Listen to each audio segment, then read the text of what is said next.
গত 2 সপ্তাহ থেকে দিনে মাত্র এক বেলা খেতে পারছি। ফিলিস্তিনি সাংবাদিক। গাজায় ইসরায়েলি বাহিনীর অব্যাহত অভিযানের মধ্যেই খাদ্য, পানি ও মৌলিক সহায়তা প্রবেশের নিষেধাজ্ঞা পরিস্থিতিকে আরও অসহনীয় করে তুলেছে।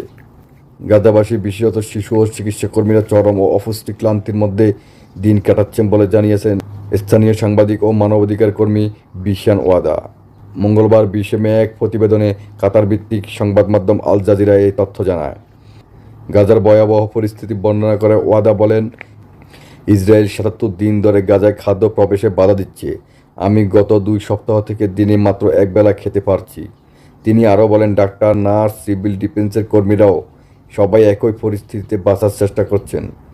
আমরা অপুষ্টিতে ভুগছি, পরিবারগুলো বাস্তুচ্যুত, আর আমরা খালি হাতে ইসরায়েলকে মোকাবেলা করছি। ওয়াদা আবেদন করেন, আমরা শুধু বাঁচতে চাই, বিশ্ব আমাদের দিকে তাকাক, এই অবরোধ ও নিষ্ঠুরতা বন্ধ হোক।